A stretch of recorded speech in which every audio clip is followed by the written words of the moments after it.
शुभ प्रभात, good morning दोस्तों। मैं नीलेश भारती स्वागत करता हूँ आपका डिवाइन आर्यवर्त पे। कल अपना जो पूरा दिन है नारेश्वर का एक्सप्लोरेशन में गया और कल शाम को हम लोगों ने उन आचार्य से और मंदिर प्रशासन के जो महंत है और जो पुजारी है उनसे बात की कि हमें थोड़ा इस नारेश्वर मंदिर के बारे में थोड़ी जानकारी उपलब्ध हो। तो कल शाम को हमें जिस स्वामी जी ने ज्ञानोदित किया था और मार्गदर्शन किया था, तो उनका आज सुबह का टाइम मिला है 8:30 या फिर 9 बजे से।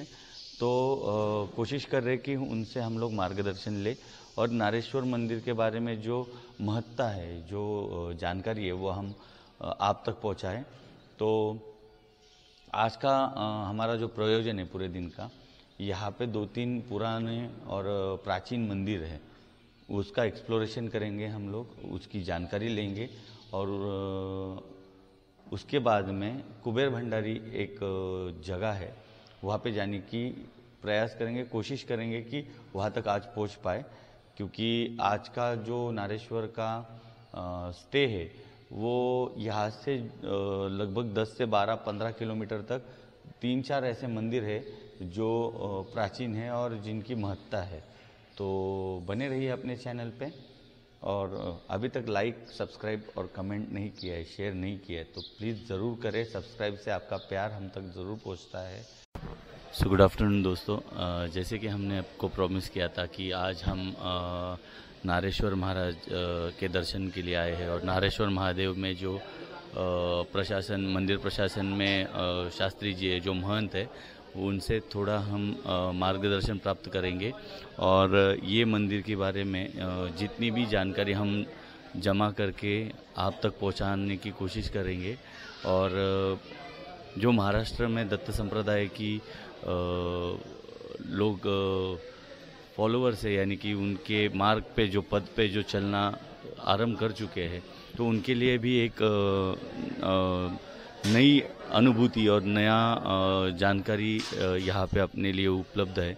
बहुत सारे दत्त संप्रदाय के लोग तो जानते हैं कि वासुदेवानंद सरस्वती यानी टेम्बे स्वामी महाराज जी, इनका वास्तव्य गरुड़ेश्वर में समाधि है, लेकिन उनका जो कार्य है वो अविरत कहाँ पे हुआ है, उसमें से नारेश्वर महादेव मंदिर है, जो चरण है वो यहाँ पे उनके कैसे पड़े और वो यहाँ पे उनकी कार्य किस प्रकार से साध्य हुए, ये हम जानेंगे स्वामी जी से। नमस्कार स्वामी जी, कौशल स्वामी जी।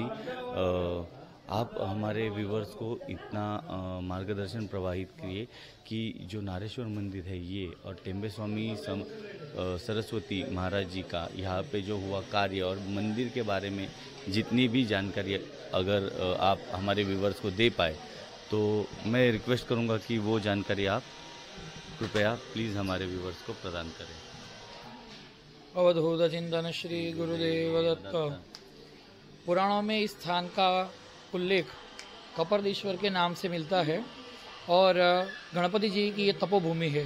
गणेश जी ने, पुराण के अंदर ऐसा मिलता है कि गणेश जी ने त्रिपुरासुर का वध करने के लिए शिव जी की उपासना यहाँ पर की और शिव जी जब प्रकट हुए तो उन्होंने अपने कंठ में कौड़ियों की माला पहनी थी। उसके हिसाब से शिव जी का यहाँ पे गणेश जी ने शिवलिंग स्थापन किया और उसका नाम कपर्दीश्वर हुआ। नर्मदा जी का जो बाढ़ आई उसमें ये शिवलिंग जमीन के अंदर चला गया। बाद में आज से 200-250 साल पहले करीब एक नारोपंत करके दक्षिणी ब्राह्मण को शिवजी स्वप्न में आए और बोले कि हमको यहाँ से बाहर निकालो। तो नारोपंत के दृष्टांत की वजह से उनका नाम नारेश्वर महादेव हुआ। नारेश्वर महादेव ये पहले जंगल के अंदर थे, ये जंगल ही था पूरा।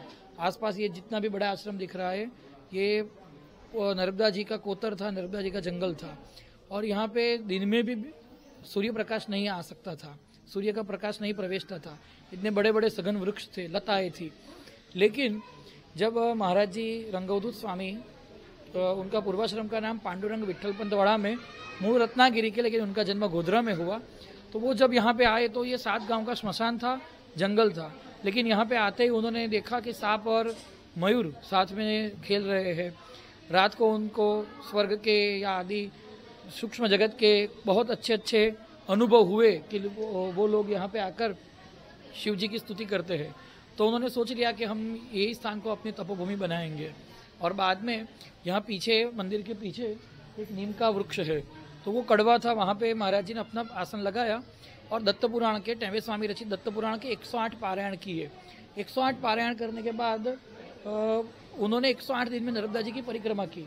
और परिक्रमा करने के बाद फिर वो उनकी माता जी की वजह से, यद्यपि वो संन्यास लेने वाले थे या फिर अवधूत अवस्था में कहीं भी रहने वाले थे, कोई एक जगह पे अवधूत ज्यादा टिकते नहीं थे, लेकिन माँ जी की वजह से मातृदेवो भव ये सूत्र को चरितार्थ करने के लिए उन्होंने एक नया सूत्र दिया, न मातुः परदैवतम, माता से बढ़कर कोई देव नहीं।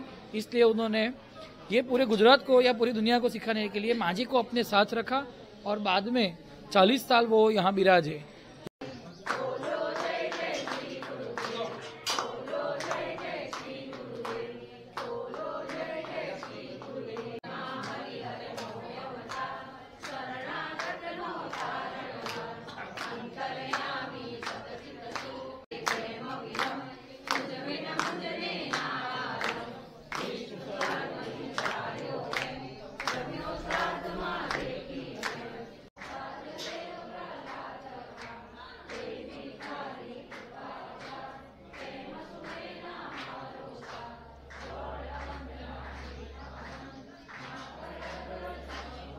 कार्यरत हैं उनसे हमने बात की, बहुत ज़्यादा मार्गदर्शन प्राप्त किया, बहुत सारी चमत्कार अनुभव और उनके कार्य हमने उनसे जाने हैं। जो कौशल जी महाराज जी अंदर पूजारत रहते हैं रंगावधूत महाराज जी के यहाँ पे, उन्होंने कहा कि ये जो सामने शिला है जो पीछे मेरे देख रहे हो, तो ये रंगावधूत महाराज जी के जो माता थे, उनका जब देहांत हुआ, यानी वो जब शांत हो गए, जब उनका निर्वाण हुआ, तो निर्वाण होने के बाद में यही जगह पे उनका अग्निदाह संस्कार किया गया था, जो मेरे पीछे आप देख रहे हो। और ये जो शिला यहाँ पे बनाई हुई है, ये खुद रंगावधूत स्वामी जी ने अपने हाथ से एक एक पत्थर को चुन के यहाँ पे उसका ये शिला का निर्माण किया है। तो इसे मातृतीर्थ कहा गया है। मातृतीर्थ यानी यहाँ पे उन्होंने एक खास बात भी बताई है कि अगर इस मातृशिला के इस वृक्ष में पीछे जो शिला देख रहे हो आप, इसके अगर कोई 3 प्रदक्षिणा कर ले तो उसकी जो भी मनोकामनाएं हो तो ये पूरी होती है, ऐसा यहाँ पे मानना है। और दत्त संप्रदाय में उन्होंने जो कार्य किए थे उनके मार्गदर्शन से हमने वो कार्य भी जान लिए है।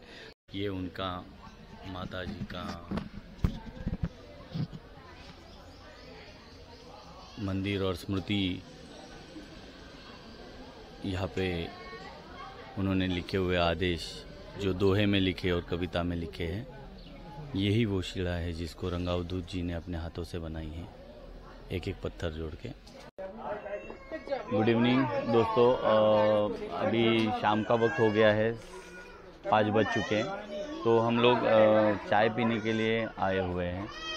बहुत बढ़िया चाय मिलती है यहाँ पे, और साथ में है तुषार भाई, और जिनके यहाँ पे चाय पी रहे थे उन्होंने कमाल की बात बताई, मैं आपसे शेयर करना चाहूँगा कि बाज़ार में 3 चीज़ें नहीं मिलती, एक संस्कार, संस्कृति और संवेदना, ये खरीदी नहीं जा सकती। तो उनका ये मोटो था, जैसे ही उनको पता चला कि हम लोग साइकिल यात्रा कर रहे हैं 27,000 किलोमीटर, तब उन्होंने अपना मत जाहिर किया, और बहुत सारी बातें होने के बाद में उन्होंने हमें एक अच्छी सीख दी कि आप बाज़ार में से संस्कार, संस्कृति और संवेदना कभी खरीद नहीं सकते हो, और जो अगर किसी के बावड़ी में हो पानी तो ही असल में आएगा, ऐसी गुजरातियों की सीख है। तो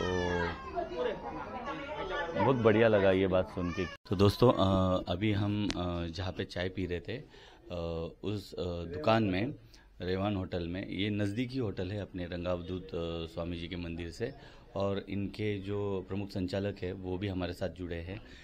उन्होंने बहुत सारी अच्छी बातें मुझे कही, और मुझे ऐसा लगा कि ये भी अंकित होना चाहिए अपने ब्लॉग में, और अपने साथ में जो भी लोग जुड़े हैं उन लोगों तक, और दत्त संप्रदाय में खास करके ये सारी चीज़ें आनी चाहिए आके, कि उनसे जुड़ी हुई कुछ रोमांचक तथ्य और कुछ रोमांचक बातचीत मुझे इतनी प्रभावित कर रही थी कि मैं रोक नहीं पाया, और मैंने खुद को अंकित करने की कोशिश कर रहा हूँ इस व्लॉग के द्वारा। तो हमारे साथ में गोपाल जी भी जुड़े हुए हैं। तो गोपाल जी, ये जो छाया चित्र है, आप बता रहे हो कि आप यहाँ पे आपके दादाजी का छाया चित्र है, आप जरा बताएंगे कहाँ पे है? अवधूत जी 1925 में नारेश्वर में आए सर्वप्रथम। सबसे ये पहले हाँ, ये पूरा 20-25 किलोमीटर का पूरा जंगल था। इसमें हिंसक प्राणी से लेकर जहरी जानवर से लेकर सब थे यहाँ। तो एक नीम का पेड़ है, इसके नीचे उस देखा कि अब यहाँ आज तो रुकते हैं, आगे देखेंगे। अच्छा, एक दिन के लिए उन्होंने मन धारण करके आया था कि ये हाँ, तो हम अभी तक सुन के आए थे। लेकिन एक छोटा सा शिवलिंग था बाजू में। अच्छा, छोटा सा शिवलिंग उसके अंदर पहले से ही मौजूद था वो? हाँ, पहले से, लेकिन डटा हुआ था। लेकिन उसको बाद ऐसा ख्याल नहीं आया कि ये क्या है। उनको तो ध्यान में वो नहीं जो नीम के पेड़ के नीचे खड़ा, तो रात को तो वो तो 3 बजे पहले उठ जाते थे। अच्छा। लेकिन 12 बजे के बाद इसने देखा, एक चित्र ऐसा देखा कि एक शिवलिंग है, उस पे कई अप्सराओं या कोई देवी देवताओं आके उन पर फूलों का अभिषेक करवा रहे, माला चला रहे, फूला चला रहे। उस नारोपंथ के जरिए से बाहर निकला, इसके लिए उसका नाम बाद में नारोपंथ नारेश्वर पड़ा। नारोपंथ ने निकाला, इसके लिए नारेश्वर पर। हाँ, और बाकी ऐसे कपरदीश्वर महादेव गणपति ना नाम रखा था। कपरदीश्वर महादेव ये गणपति जी ने हाँ, ये अभी नारेश्वर के नाम से वो नर्मदा पुराण में कपरदीश्वर महादेव है। मैं जितनी रिकॉर्ड करूँ शायद ये कम पड़ेगा, और मुझे भी अभी इस चीज का है ना ज्यादा से ज्यादा लालसा हो रही है, लेकिन क्या करें, समय थोड़ा कम है। हर एक पुस्तक में नाम आता है जगजीवन मास्टर वही दादाजी है। और अभी यहाँ के जो पुस्तक है इसमें सब में नाम आता है मास्टर। तो ये इनके दादाजी का नाम था। इनके दादाजी का जो नाम है वो जगजीवन मास्टर जी कह के इनको। बहुत सारे सिद्ध पुरुषों की लीला है, और आप मंदिर का तो दर्शन कर ही रहे हो। मंदिर के महंत जी से में हम लोगों ने बात की, तो मेरा एक मानना है कि अगर लीला देखनी है, उस जगह पे जाके लीला देखना है, उस जगह का अनुभव करना है, और उन जगह से आपको जुड़ाव करके लेना होगा, उन लोगों से जुड़ना होगा। अगर अवधूत से जुड़ना है तो पहले उस जगह से जुड़ो जहाँ पे अवधूत रहते थे, सिद्ध पुरुष रहते थे, उस जगह का अनुभव कीजिए, और उसके बाद सिद्ध पुरुषों की बात करेंगे हम लोग, क्योंकि सिद्ध पुरुष आसानी से कहीं किसी को नहीं मिलते। गुड मॉर्निंग, सुप्रभात। सुबह के बजे है 9 और हम लोग निकल रहे हैं कुबेर भंडारी, जो यहाँ से 47 किलोमीटर दूर है। आज नारेश्वर में लास्ट दिन था अपना। 2 दिन यहाँ पे हम लोगों ने काफ़ी अच्छा रेस्ट किया, और नारेश्वर महादेव की बहुत बढ़िया से सेवा की, और जितना ज़्यादा मार्गदर्शन और ज़्यादा इन्फॉर्मेशन हम लोग यहाँ से ले पाए ले लिया।